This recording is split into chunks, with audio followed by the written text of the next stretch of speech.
Welcome back, ladies and gentlemen, to the NRG Series 10K Modern Triple Teams event here live in Indianapolis. My name is none other than Will Hall, better known on the internet as the Will Hall EXP, and I am joined by the man himself, the myth, the legend, which is Julian Knab, and we're going to be bringing you all the beautiful modern action in its entirety. I cannot wait for this event. I wish I was playing in this event, but it is the other side of the world for me and you, my friend. We are here in Europe. We're the morning crew, but we do get to see all this modern, triple modern, 3 players per team. All could be on the same deck, or they could be mixing it up. They're not limited to 4 copies of one card, which sometimes you see in a team modern event. You could have 12 copies of Lightning Bolt. You can have 12 copies of the Beanstalk, maybe, which I imagine we're going to see quite a lot of this weekend. But we've got a lot of teams in the room, 105 of them in total. That means 315 players. We're all going to be battling out in 7 rounds before we cut to that cover at the top 8, where we'll be passing it off to our 2 commentators later on, Joseph and Mason Clark. They're going to be finishing off the day because me and you, my friend, we need to get a little bit of sleep at some point today because, it will start going into the early hours for us. But I have a question for you and I have a question for chat while we're setting up round number 2 is, what modern deck would you be playing and what would you want your teammates to be playing? Get it in the chat. Let's have a little conversation before we get down there. Ladies and gentlemen, Julian, talk to me. What deck would you be playing and what decks would you want your players to your left and right playing with you? So for me, it would very much be, if I wanted to win the tournament, right? That's what we are, I guess, agreeing on. It would be Rhinos, just because I think the deck is really good, and I think I would also enjoy playing it quite a bit. If I wanted to have fun and wanted to get better, I think it would actually be Yawgmoth. We talked about this earlier, right? Yawgmoth, one of the most difficult decks to play in Modern, and it also has that exact playstyle that I like across any kind of format you put me into. I want to be threatening a combo kill out of nowhere at any point, so my opponents have to play like conservatively, but I also want to be able to, just like get some creatures down, get in for the beat down, and that way take the game on a completely different angle. So yeah, I think it would be between those two. And what do I want my teammates to play? I think, first of all, I want them to play what they think they are good with. But other than that, it's probably going to be something like Scam. That's a really good one. I don't want to see them playing Beanstalks just because I think that the matches are going to be so long, and that's already a problem in team tournaments sometimes. So I guess for the third deck, I would pick... okay, am I allowed to say Tron? I don't know if I should. Like, I saw that sticker on your microphone earlier today that said like no Tron zone or something. Come on, we can't be having that here. Let's not bring the T word up as best we can this weekend. Everybody knows my thoughts on that deck, shall we say? But yeah, it is a team trios event, ladies and gentlemen. Chat saying someone said burn, burn, and burn. I don't even hate that. You're getting lunch in between each round. You know what I mean? Your game's going to go real quickly. Do you think there's some sort of preparation you should do before you play in these events? Is like, do you have your bean player in the middle and then the 2 quicker decks left and right, so when they finish they can help the middle player? Like, is there any consideration on that when you start going into picking your team and what decks you want to prepare with, or are you just play what you want to play, we'll sit down, we're going to have fun because it is Magic the Gathering and it is Modern?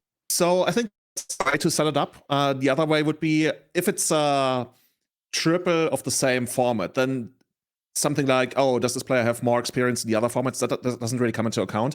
I think another thing that people should be thinking about is, who is the player who has the most experience playing tournaments in the first place? Because I've been to team tournaments where both of my teammates, they were like, they were experienced in Magic, but they haven't played a lot of tournaments. They sometimes felt a little bit like threatened or intimidated by stuff. That's why they also preferred like playing a team tournament. For some of them, it was their biggest team tournament ever. So you kind of want the person that they can rely on, that they can turn to in the middle, so they never feel left out. So that's something I do when I play with players that are not as experienced. Other than that, I think what you suggested is a pretty good option. Like, have the player in the middle who's going the longest. But then again, a lot of tournaments actually, they allow you to switch seats, so it's less of a concern. But yeah, I've never done that. Mine's you're always succeed. You either A, B, or C, and that's it. A's will play. Oh no, I meant like if you're done on the right side and you want to watch the person on the left side, then you get up or like move the seat over or something like that. I got you. Like we do exactly. I've got 2 players I always team with for all team events that I play in UK and sometimes around Europe, and I'm the one in the middle because I watch obviously a lot of Magic. I play a lot of Magic. So like, well, you're going to go in the middle, Will, but they're really good players. They just don't get to keep up with the format and the knowledge of what they're playing around, etc. So they'll be asking me questions of, is that what I need to counter? Or I actually put one of my friends on Upsal spells back in the day. We don't see that deck too much anymore, but it used to be super powerful. Went through the motions, but didn't actually understand the last part of it to get the win. So I had to lean over to him, but he was like, Will, I think I'm dead. I'm like, no, you've got this to do that. He's like, oh, okay, cool. And then he did it and then manages to win that game. So I always find that the banter side of it in teams. When you team with your player, do you sort of encourage each other? Or do you give each other a bit of stick when you lose? Because I'm the latter part of that. Whenever one of us loses, we give them a bit of stick and be like, oh, drinks on you tonight, sort of thing. Very much so. The thing is, for us, in our podcast plays, we usually have like Vintage, Legacy, Modern, and whatever happens is the Legacy seed carries hard. Like the Legacy seed goes like 6-0 or 5-1, and then it's up to the other two players to at least win one match between them. And usually they go like 3-3, and then you get to the top 8, and it works out that way. So you don't really give too much stick to those players because you really hope they barely win like 1 or 2 matches at least. But if the Legacy players, if that player fails, he's gonna get a lot of stick in our team. What? One of my worst bad beat stories is coming 9th place at the 25th anniversary RC. So my team, we came 9th, and obviously that's like the pro tour where you go there with all your mates. It was we were pretty good, and if we got in that top 8, I think we were favored as well. But we're always going to say that, aren't we? So while we're getting a few more people in and we're tuning in, we want to say thank you to everybody. Obviously, this morning we had some technical issues while we brought you the Pioneer finals of the 10K where we crowned a winner. It was Jonathan Hobbs on his trusted Rakdos mid-range deck. So congratulations to him. He is going to be seen going to our end-of-year Player Championships event. 16 players are going to be battling it out in that. We now know who the 11 are going to be. We're going to be able to pick one more in there in Wisconsin coming up in November. That's going to be the weekend of 25th, 26th, I believe, of November, just after the holidays. But then we're going to have 6 slots, and that's where we're going to pick the last 6 players who've been working all year, grinding points to get on the leaderboard. And if we stop the count, the top 6 players or players that aren't already qualified on that leaderboard are also going to gain invites. So this tournament is just as valuable as yesterday's tournament, because if you take this down, you're going to get yourself a bunch of points and potentially skyrocket yourself on that leaderboard, which means next month when you get on there, here's the leaderboard for you on the screen. So let's just pick a random name. So let's say that Adams there, 46 points, does really well today, gains another 30 points, jumps up to 76th. That'll put them up there in the top 4 players. And if we stop the count right there, they can potentially get themselves to the end of year tournament. You see a couple of names, Stefan, Kyle, and Raja already oranged out there. They've already secured their invites. They've managed to win an event early on this year to get them that. But look, Chris Smith grinding all year, getting 82 points coming into this weekend.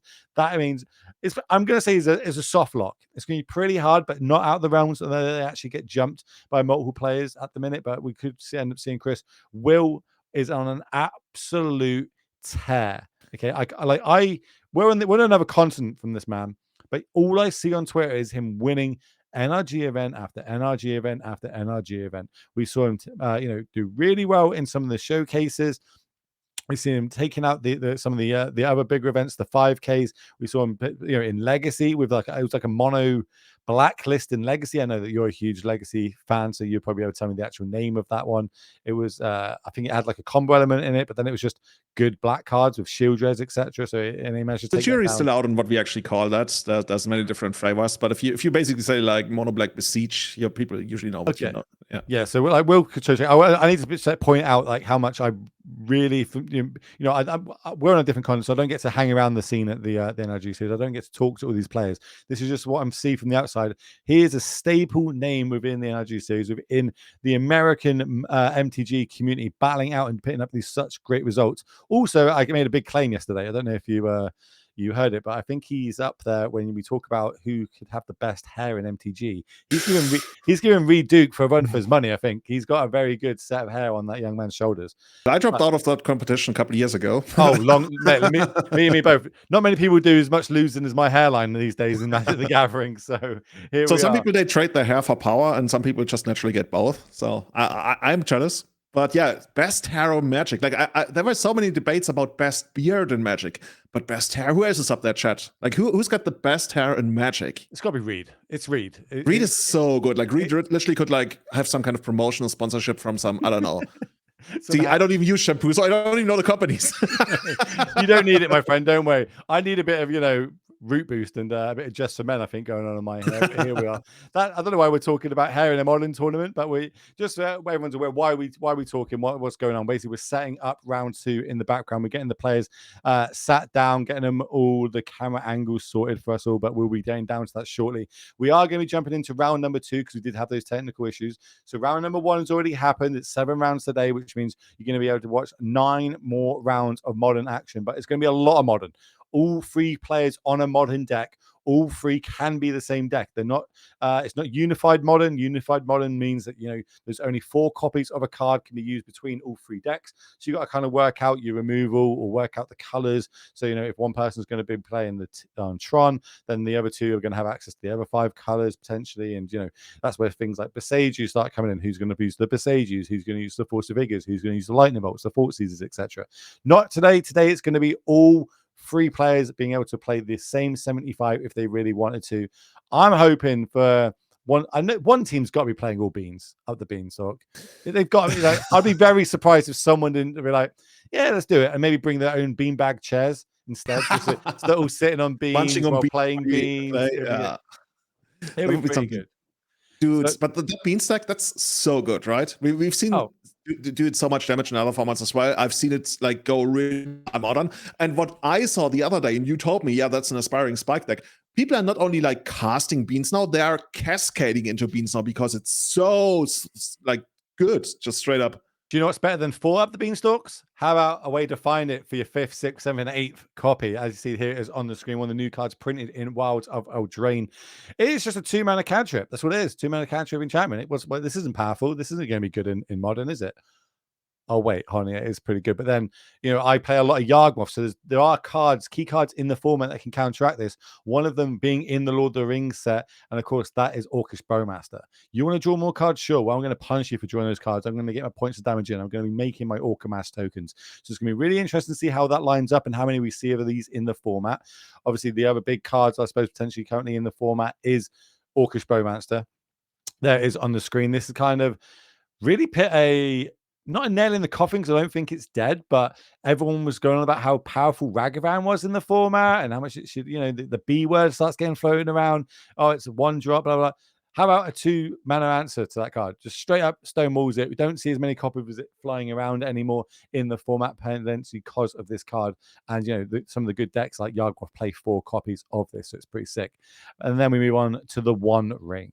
Now, bear in mind, it's called the One Ring. We don't normally play 1 copy of it. It is pretty good in the modern format, being able to, give us an extra turn stonewall for the turn, giving us protection from everything. But then it also lets us draw cards. Really nice flavor on it, where it starts doing more damage to you. For all of my Lord of the Rings fans out there, let me know in chat if you're a Lord of the Rings fan.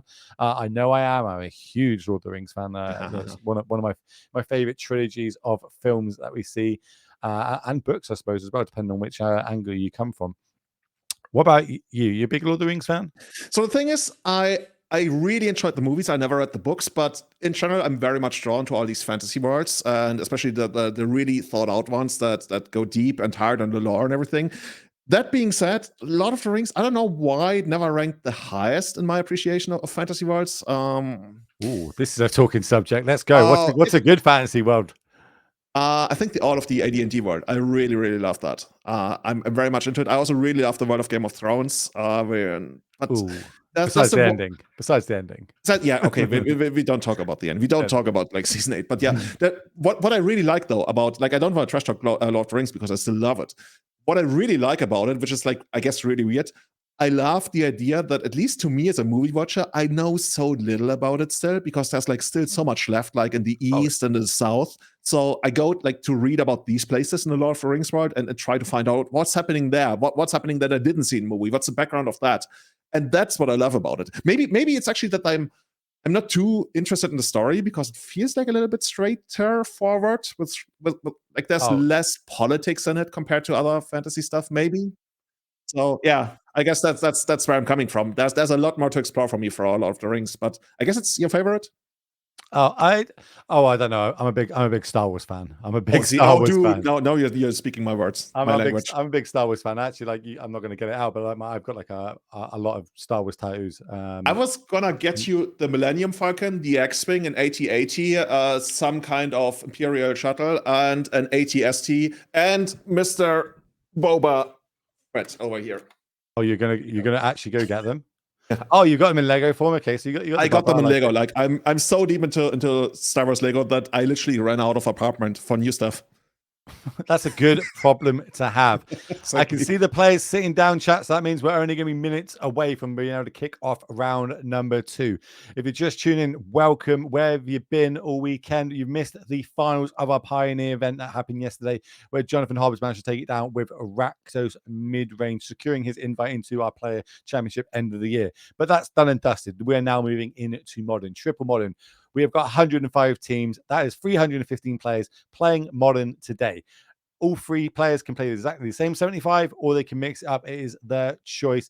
And the way it works is 2 out of the 3 of the players need to win. If 2 players win, ideal. That means that you just can, the game, if game 3 is still being played, they can scoop it up or play it out for fun. It is up to them. It is going to be controlled by yours truly and Mr. Julian on which tables we float between. So let us know if there's a game that you really want us to stick with, if it's getting interesting. But we're pretty good at this. We'll have a good idea which decks are going to be doing well, and we're going to be interesting into deep conversation. So we'll be able to float around and give you the most amount of modern we possibly can.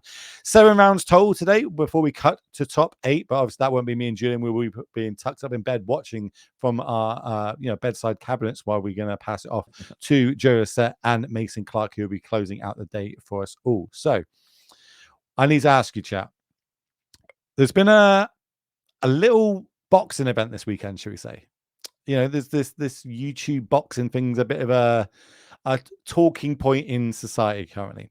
I want to know if we move that across to MTG and the law and the planeswalkers, which 2 planeswalkers would you like to see have a celebrity boxing match? Julian, fire off. Which 2 planeswalkers would you like to see? So I want to see Chase beaten up. I don't even care which one, but I've always been like very anti-Chase. So if somebody is gonna volunteer, maybe I don't know, Garuk or somebody to beat up Chase, I'm gonna be all down. I'm even gonna pay the extra fee if it's gonna be pay-per-view or something. You're gonna pay the pay-per-view just to see. Yeah. And I want to watch it twice. Like Chase gets up, class. and then we're gonna have another match, and Chase comes. But like I don't know why I have a lot of like hatred for Chase. Yeah, I don't like the card.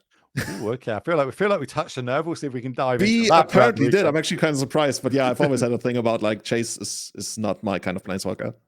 I think I would like to see. Let's go with Nicobolas versus Ugin. Let's get the brothers fighting each other. You know what I mean? 2 dragons. Is we gonna have this one of being dead a thing? Can we fight it through? I think that'd be pretty cool. Let's see what chat sent you. Liliana, Chandra, Nihiri. I don't even know who that planeswalker is.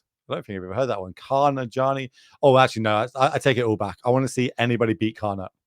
That's it. Karn against Ursa. Your hatred for Jace, flip that on Karn. I want to see Karn getting beaten up by Sauron. Yes. Yeah, how about Karn against Chase? I could see that. Okay. Oh, Squeeze a planeswalker as well, right? Squee would be quite something. Squee against Nicole Bolas. How are you gonna make that work? Renin 6 versus Renin 7. Chat saying I'm here for that. With Renin 8 ref, we know we're gonna get another one of them. How many numbers are there? That's probably how many Rens we'll have in a couple of years' time. Ren Battle Royale.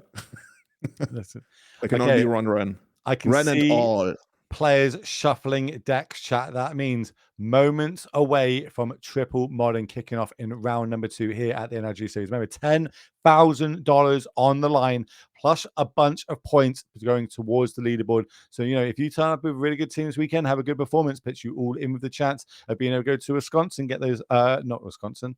It is Wisconsin, isn't it? It was going to be Wisconsin, right? Is it Wisconsin? No, I thought it was. Madison, that's the one. It's a different name. Madison is the next event that we're going to be moving to. Oh, in Wisconsin. Okay, yeah. It is Madison. Do you know how I know that? Because I have lots of facts written down. Madison, Wisconsin. That's where it is. It's the state and the city and the state. Yeah.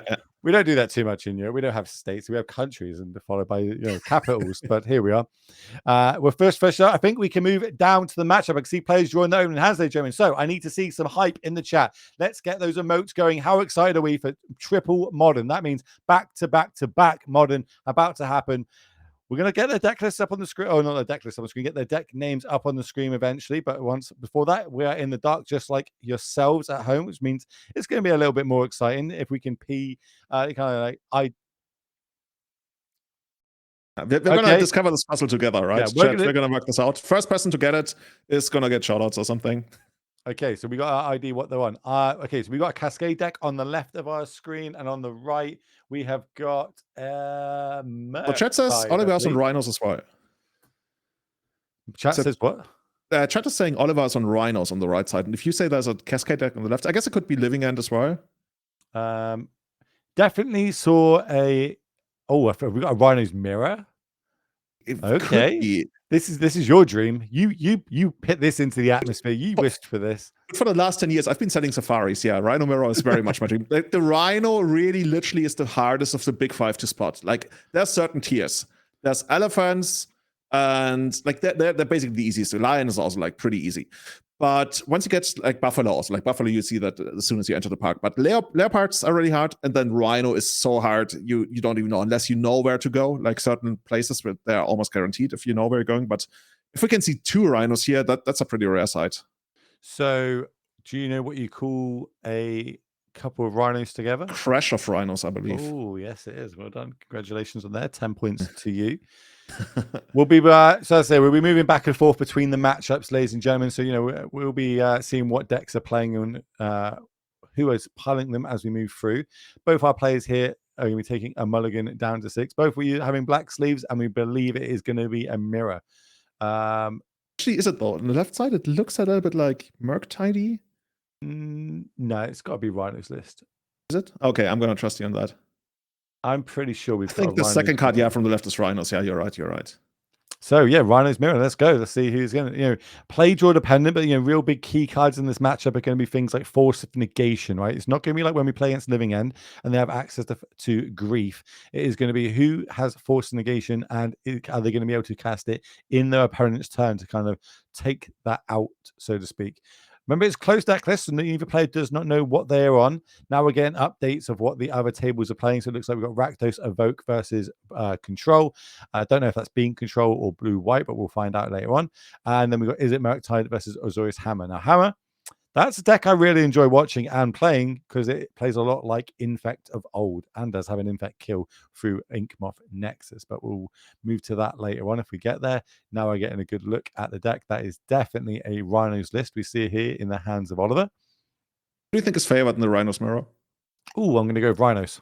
Oh, bold claim. No, honestly, like, how much of a difference does it actually make whether you're on a play on the draw, or does that like factor less into it than other matchups? So the main factor I would say is the ability to use, as we see there off the top, instant speed Cascade in your opponent's turn when they only have 2 mana and cannot use the Force of Negation.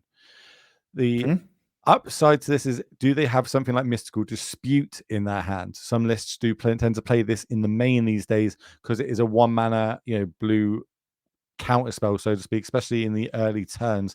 And that in itself could kind of fudge of the math a little bit if we get into a counterspell war. But realistically, I would say being on the play gives you the advantage in the mirror. As we see, Force Negation there is the bottom card.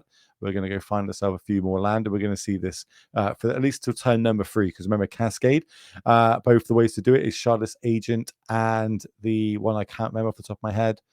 The Clear?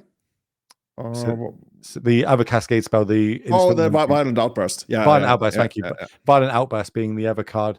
I think just Violent Outburst, your opponent's upkeep while they've only got 2 land, is going to be the key play in this matchup if it is to happen. But then, even if it does resolve, your opponent can just untap and then add again 8 to 10 power on the battlefield, and we're going to see a lot of potentially things like Fury coming into play. Maybe Murktides can be cast from both of these players. Brazen Burrows bouncing Rhinos back in during combat because they do have trample. So see how both of these players pilot it through. They wouldn't bring it this weekend if he wasn't au fait with the deck, and we're just passing the turn back. Upkeep. And we're seeing exactly what you said, right? We got Oliver going for it on Ben's upkeep while on the outburst into Rhinos, and now Ben is neither able to hardcast Force of Negation nor pitch counter because it's his turn. So I guess there's not much he can really do about this, right? We're just going to get 2 Rhinos, and I mean, he can then technically try to fight back, but if he does it right now, then Force of Negation is going to be online for Oliver, and if he waits until his upkeep, then he can hard. Actually, can he hardcast Force of Negation? The Tri-Home back there, that's going to be a blue land, right? Yeah, the Triumphs. Oh, there's an island as well, yeah. It's the team at once, so we're all good there. It's more, how do we respond? Like, if we go now into some sort of Cascade spell, and then on the other side of the battlefield is a Force of Negation, we're going to be super far behind, right? But we'll find out how this works out as we see 8 power entering the battlefield. That's the 2/4/4 trampling Rhinos, a crashing, if you will. How can Ben respond?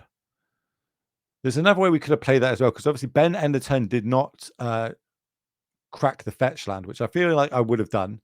The thing is, if you crack the fetch land, then you're basically signaling that well, I guess Fire Ison doesn't really matter. It always feels awkward in these like Cascade mirrors when you crack fetch lands at certain times, because you're depriving yourself of 1 mana temporarily, and both decks can like quote unquote go off at instant speed. At least that's what happened to me when I played a lot of the Living End mirror, where like the fetch land timing was absolutely critical.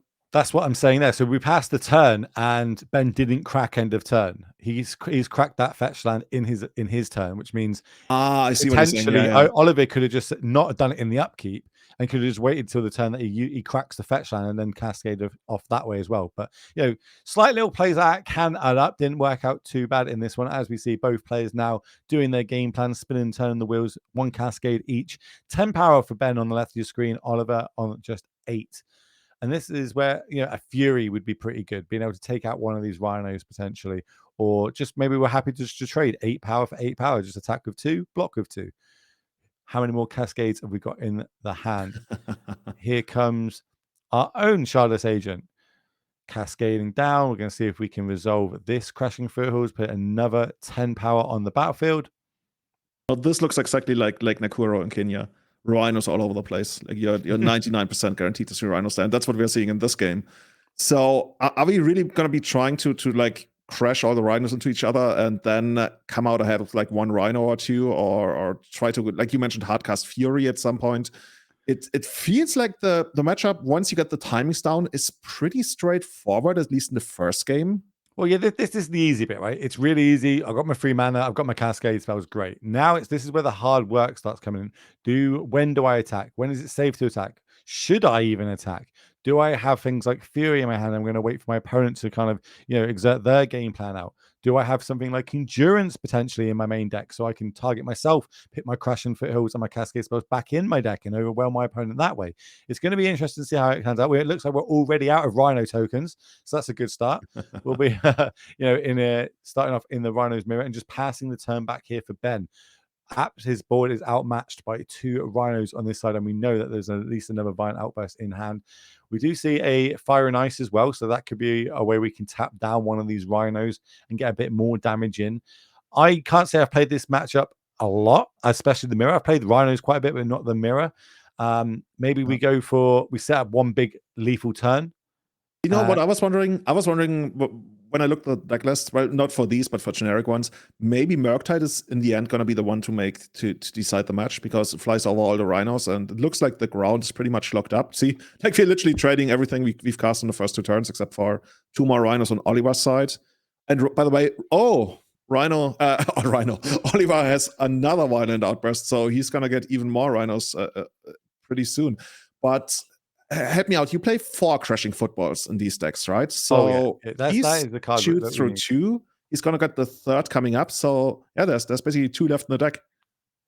Okay, so this is interesting. So we didn't do it in response. We could have got an extra point of damage in with the 2 Rhinos that were blocked, because they also have trample. So that means we're probably holding out something like a Force Negation, or, as we know, another Violent Outburst into a Fire and Ice. But Ben didn't do anything in his turn or in Oliver's, so showing a little bit of weakness here. We do see, I believe it's a Subtlety in hand, keeping 4 mana open for that in case a Fury or some sort of hard cast creature came down, but it is just a Violent Outburst, and that's going to be enough for Ben. He's going to be scooping it up. Oliver is going to take it down number 1. So we've got the option of Rakdos Evoke being control, or we've got Azorius Hammer versus Murktide. I think I would like to go to the Hammer matchup. Yeah, let's do that. The Bean one's going to be going pretty good. So let's see if we can move down to that Hammer versus Murktide.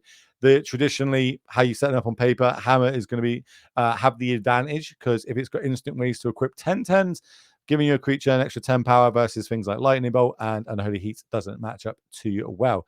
So moving down to the matchup, we see there was a big old Murktide on the battlefield.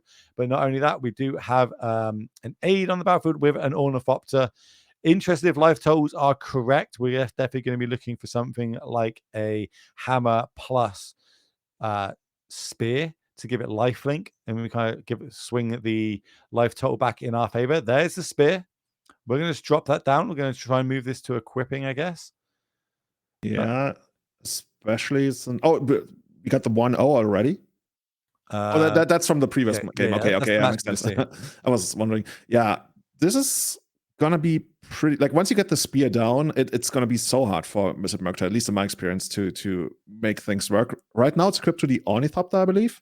Yeah, it's equipped to the Ornithopter, but the spear's not going to be too relevant by itself. It is kind of relevant that it gives it 3 toughness, right? We know there's 2 lightning bolts in the graveyard, so only lightning bolt can kill it currently because Delirium's not on, which means Unholy Heat isn't turned on yet. It's only going to do 2 points of damage. So that's step 1. Ben really needs here a hammer. If you can equip a hammer to this and give it +10/+10, that will mean that we're going to get an 11-point life swing. And appears draw an extra card. There's the hammer. Sentinel. Do we spell pierce it? Pay the extra 1. Don't pay the extra 1. I'm going to draw a card, but that could be enough because that Murktide is a 7/7, which means we are on chump blocking duties. Doesn't get a second one big enough. We're going to gain 1 life here from the chump block, I guess, unless Russell is able to remove the lightning ball, the Ornithopter. Yeah, going straight for it. If we can remove it, we're going to be in trouble. So here comes a second Murktide, growing the first Murktide, chump block, gain 1 life, go up to 8. Yeah, Wizards really messed up, right? They should have put trample on that Murktide. Oh, no. So underpowered. What did they even do in it, Modern Horizons 2? What do we need? I feel like a paladin would be pretty good here. If we can get a paladin, we can. I think even if we get a paladin, we still need a hammer. A lot of work left to do here on Ben on the left of your screen, and that's not enough. He's going to be able to scoop up. So that means while both those 2 other tables are sideboarding, we can move to the middle matchup: Rakdos Evoke versus Bean Control. I think we're going to see a lot of Bean Control. We've seen how powerful this card can be. So let's have a little look in what's going on here. We see a Fury with a counter on it. So that looks like that has been evoked in. But on the other side, we see double Bean, double binding, and now a 1 ring being cast. I'm not saying that this game is over, but it's not looking great, should we say, for someone who's got no cards in hand and just a lonely Fury on the battlefield. Up the Beanstalk, one of those cards that has made a real big impact on Modern by itself. We're seeing it kind of creep into Pioneer a little bit yesterday, but every single spell we cast that's got 5 CMC or more, we're going to be drawing 2 extra cards. That's going to be things like Solitude, things like Fury, things like Leyline's Binding are going to be great. There it is on the screen for you all at home to have a little look-see. Maybe you've been living in a cave with your fingers in your ear while the whole set got printed and Modern is going out. We're doing crazy things with this card now. And this is literally the turn where Isaac actually pulled it around, right?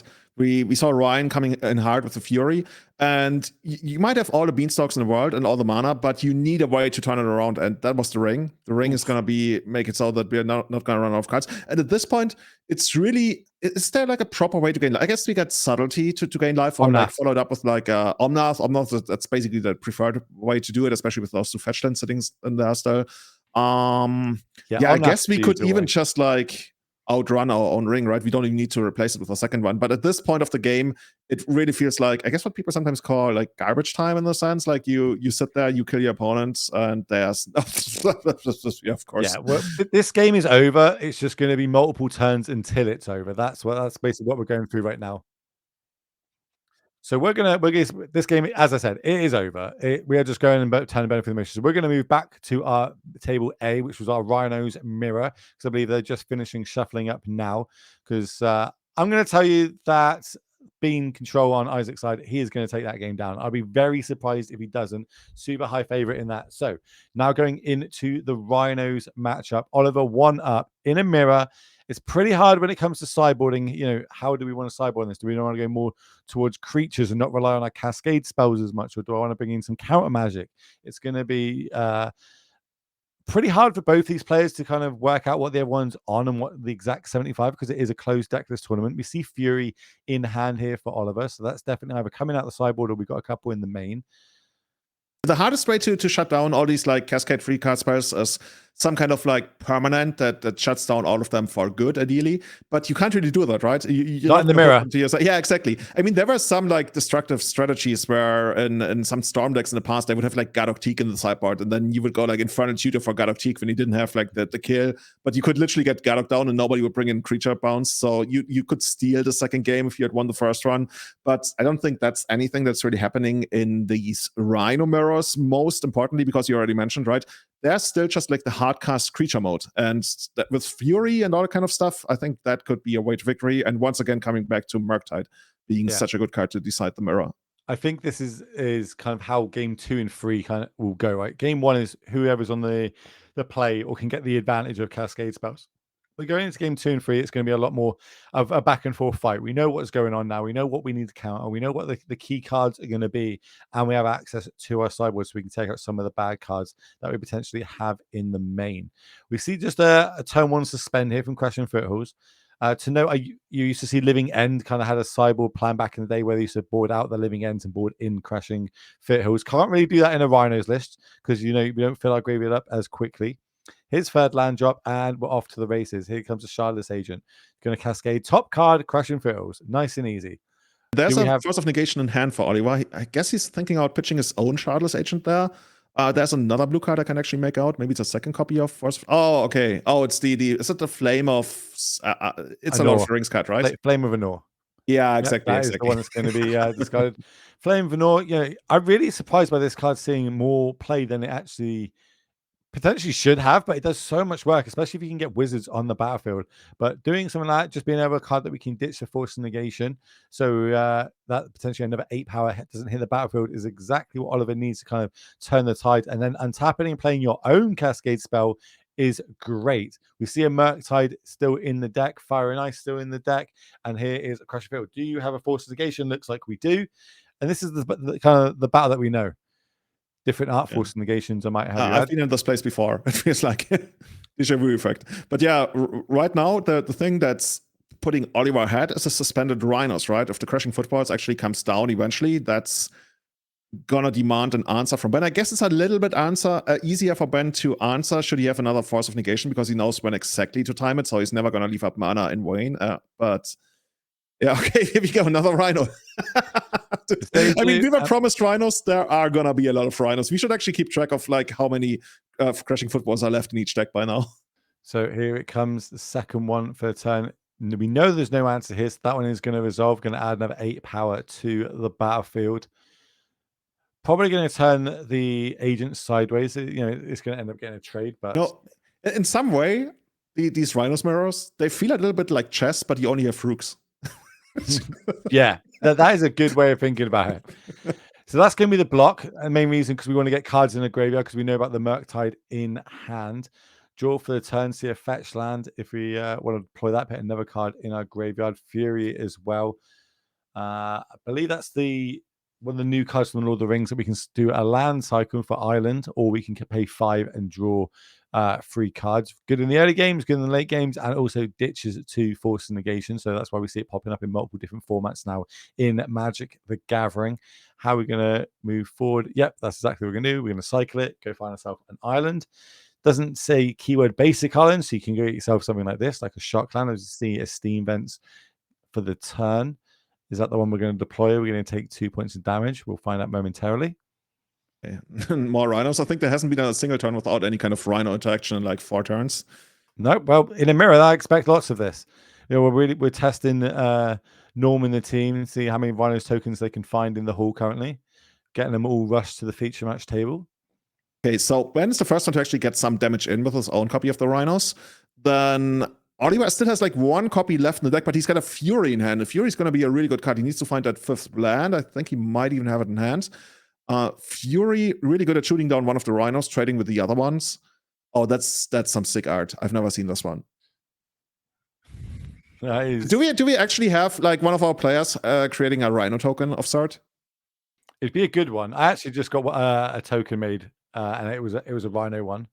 I think it's just a safe option currently, especially in Modern right now. This deck doesn't look like it's going anywhere anytime soon. Nothing is bannable, but it's very consistent from what it does. So maybe this is a good option for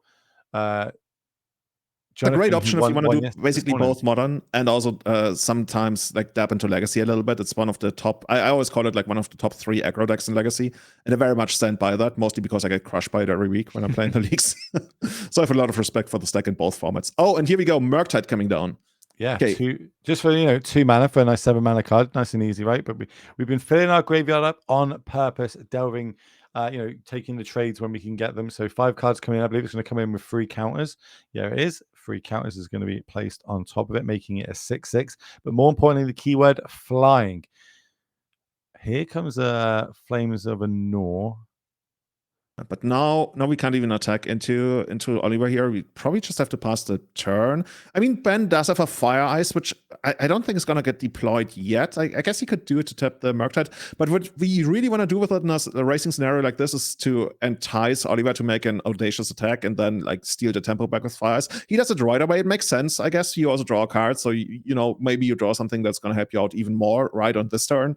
And that's going to give you basically 4 damage, taking Oliver down to 5, which slowly gets a little bit dangerous. It's actually kind of hard. So we get to attack for 6 if we want to, but then we lose to Violent Outburst on the crackback. Do you think that Murktide is going to attack on the next turn? I'm just trying to work out the math. 6 to maybe. I think it has to be back on defense, right? Yeah. We know there's a Fury in hand, so we can deploy the Fury potentially next turn, get another Rhino off the battlefield. And yeah, we see another red source being fetched up here for that. So I think that might be the way that we're going to go. That means we can keep applying pressure with the Murktide. We just got to watch out for something like a Brazen Burrower, maybe being able to bounce it back. But then bouncing Furies is not exactly what you want to be doing in this matchup. Yeah, that's basically if your only way to win is through tempo, that's what you can do. And yeah, this one's brutal. Because now, even though Oliver is like down on life, like pretty hard, he's got overwhelming board presence. He's got, how much is that? Like 6 + 6. He's got 12 points of damage. Ben is down to 13. Yeah, it's going to be really hard for Ben to come back into this, especially with the another Crushing Footfalls ticking down in 2 turns from now. I don't know how Ben is actually supposed to do. I guess the best way for him to do it would be like a giant Murktide that's bigger than Oliver's, which is possible. It have to be something like Brazen Burrower, Fury, maybe your own crash, a violent outburst at instant speed to kind of double block the Fury potentially. Definitely is a hard build battle, though. Oliver's managed to put himself in a great situation here. Him and his whole team, you can see the whole team are now up 1 game in each match, so to speak.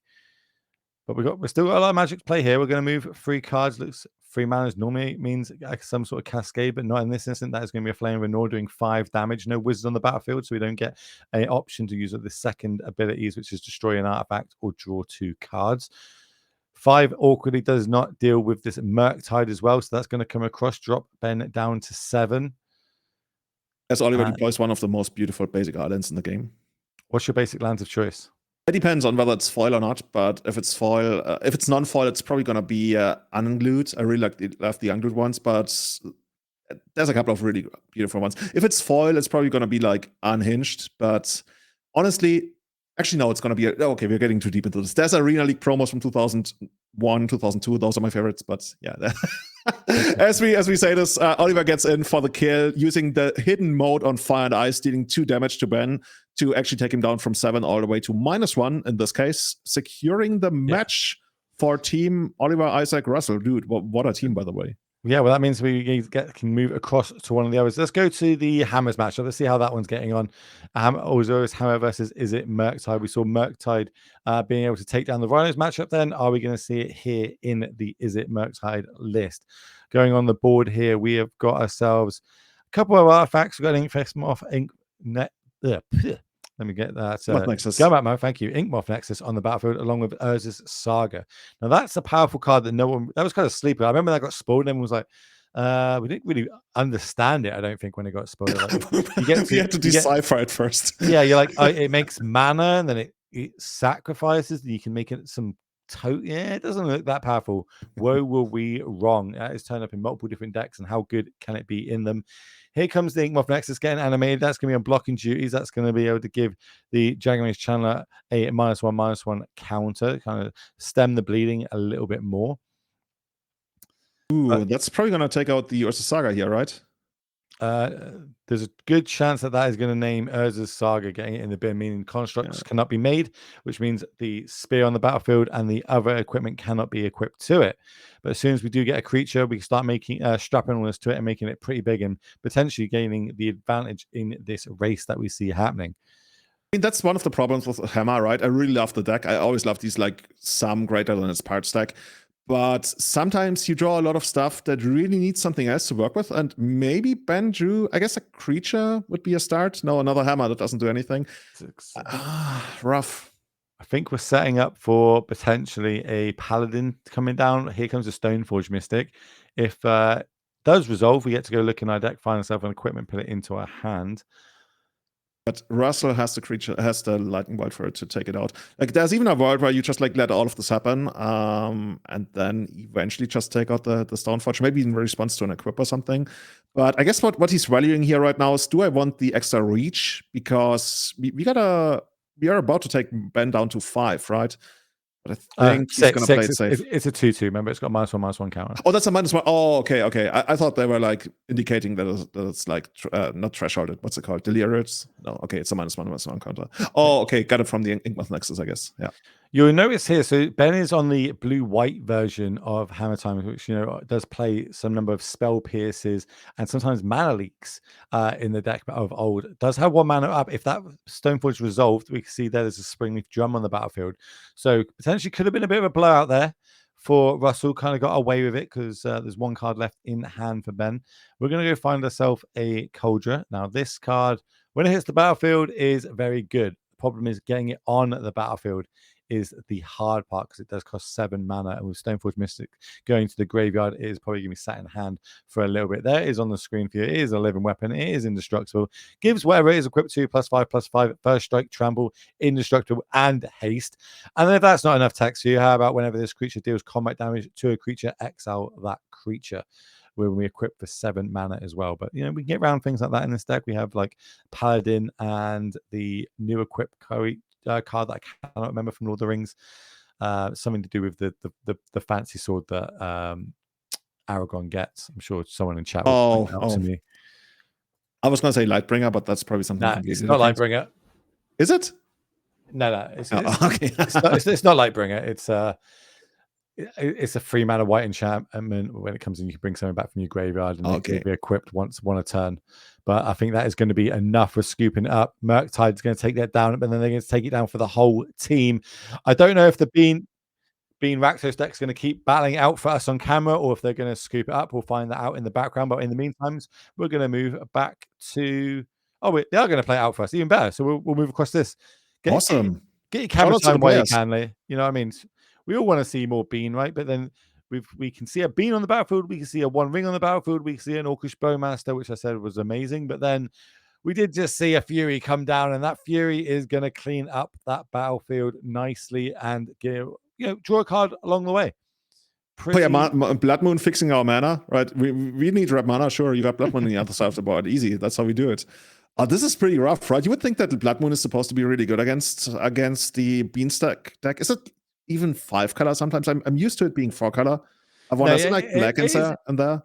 It's got spells that are equivalent to 4 mana, but it does play the swamp when it needs for things like for Leyline Binding. For Leyline Binding coming down. You can see that's the 1 triumph on the battlefield currently. But yeah, being able to have not only the 1 ring on the battlefield, but also having a Bean, having access to red cards like Fury, getting that Babbo on the battlefield, that is going to be able to close this game down real quickly if we start turning it sideways. Looks like 1 counter on the 1 ring though, so 9-turn clock for Ryan could get there. We'll find out. We're just gonna get another Fury. Easy. Okay. That card is so good. Multiple format All-Star. It is. It's pretty rough. Is it the German version of this card's called what? I knew exactly you were gonna bring this up, and that's the German version is called Wut. Oh, Wut. Okay. So like English speakers would say, what? It's literally a very, very short Wut.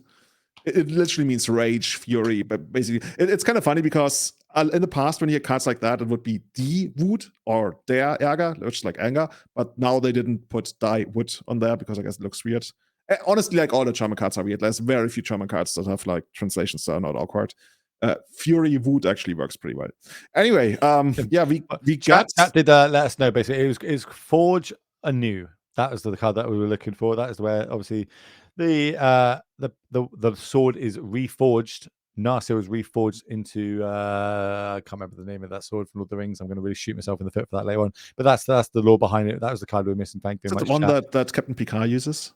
Yeah, the one that glows in the dark that Yoda trains him to use. That's the one.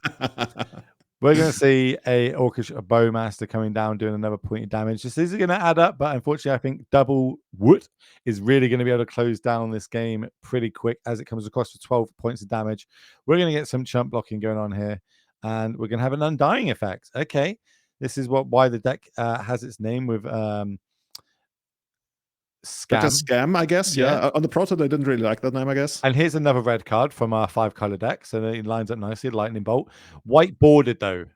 Where are we on the white bordered Lightning Bolt? So we're yay or a nay? If it's summer, I can see it. Other than that, I really like the black border ones. If I had to pick, I would pick the foil one, the misprint one that doesn't have any text on it. I think that's the ultimate best experience that you can get on a lightning bolt. I'm going to blow your mind with my lightning bolts then, because we were talking about secret layers earlier. I own a lot of secret layers. Another League of Legends one. No, it's not League of Legends this time. It's Street Fighter. Oh, okay, that's good. That's the Hadouken, right? Yep, the Hadouken lightning bolts. They're pretty cool. I love that so much. Appreciate chat helping me out. Yeah, it is Andrew is the sword that is made from the shards of Narsil. Look at us on our Lord of the Rings nerdiness chat. I love it. Never change, never change. Shout out to Doug on Twitch. Welcome, my friend. Had a good run yesterday in the showcase, I believe. One of your fellow legacy players. And that is going to be it on this game. Too much for Rakdos Evoke to kind of come back from here.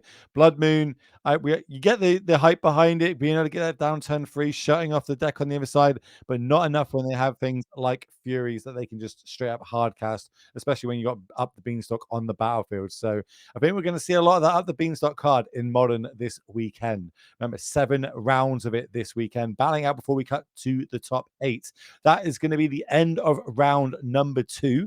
So there's a lot of different tables out on the field. So we've got 105 teams, 3 players per team. That's 315 for everybody out there. That's quick and math. So a lot of different modern decks floating around. We need you to interact with us, chat. Start spamming the chat what decks you want us to get in the feature match tables. We'll go out into the field. We'll see if we can get them onto the feature match for you each round. But our hands might just be forced, because obviously we only want to get the tables that are winning. They're still in contention for top 8. But if you've got a spicy deck you want to see, maybe you want to see more Beanstalk, more Yargmoth, maybe you want us to try and find some burn matchups, or just the real spicy decks, those meatball flavored decks that are out there in the field, let us know. And we're going to be monitoring chat. We're going to be having a look in there. But Julian, talk to me about that matchup. Rhinos, Mirror. What was the key cards? The key cards in the end, as we expected, right, was Murktide. Murktide was the one thing that gets to ignore everything going on the ground. And the other thing being Fury, which buys you a lot of time, like clogs up the ground even more, puts on pressure. So, yeah, in the end, it looked like a big flying dragon is still one of the best things to have in Magic. Been true for basically a quarter of a century by now. Even more, right? We recently had oh my God, I'm getting old. To me, Magic is like 25 years old. No, we're actually like 30 years old. And yeah, the big 6/6 dragon still reigns supreme. I don't know. There's something about it, right? I have to give a shout out to Hamster in chat. Infect, yeah. If we've got any Infect out there, I'll do my damnedest to get them in the feature match chat. I promise you, chat. That's all I want to do. I just want to commentate on Infect one more time. But there's quite a lot of time left in the round everyone's going to battle. So we're going to be talking. So that means I'm going to be asking you some more questions, chat. I'm going to be firing them to Julian. And the first question I have, and this one always gets good answers, Julian. Wait, ready for this. If you could make a secret lair crossover, what would it be? What's the worst? Let's start with the worst secret lair that could possibly come out. Last time I asked this question, we had a Kardashians one. How would you like a Kardashian secret lair, Julian? Dude, everything I know about the Kardashians is that like their father is like a famous lawyer, and I don't know who the Kardashians are. I couldn't even point them out if I saw them on screen. So I would actually get introduced to them by the secret lair. So in a way, I guess, yeah, I don't know if I'm supposed to know that, but that sounds pretty bad, honestly. Yeah, it's not a great one. Another one said, someone said was cheese. A cheese secret lair would be pretty bad, just having different sets. I mean, there are a lot of different flavors of cheese. Like, honestly, you know what I would love to see? You know the Smurfs? Yeah. Dude, a Smurf secret lair, that would be something. I think there's a lot of flavor in there. Like, because all the different Smurfs, they have like different specialities. And then there's like a couple of evil guys that you could like flesh out pretty well. And the graphics on the Smurfs is also like pretty popular. I just like the graphic style. So maybe. Chat saying, how about a fast food secret lair? Is that we're still doing the bad ones. Okay. I mean, American fast food places would easily be the worst one because like nobody knows them except Americans, right? You know this is going out in America. You know this is I know, but I think I'm pretty confident in trash talking fast food places. Even though I gotta say, when I went, like people took me to a couple of different burger places, and I really enjoyed those. So, did you go Chick-fil-A? That's the big one. Everyone in America always tells me to go Chick-fil-A. Five Guys, and the other one was in. Help me out, chat. What's the best fast food place in America? Oh, no. There's another burger place. You've opened a can of worms you did not want to open. Fast food restaurants, which one's the best in America? So there's another one. In-N-Out Burger. In-N-Out Burger. I was actually invited. Like one of the players we went to, he made day 2 at the GP, and then he invited all the legacy players and at In-N-Out Burger, and he treated all of us. And that was my introduction to In-N-Out. So maybe that's why I like it so much.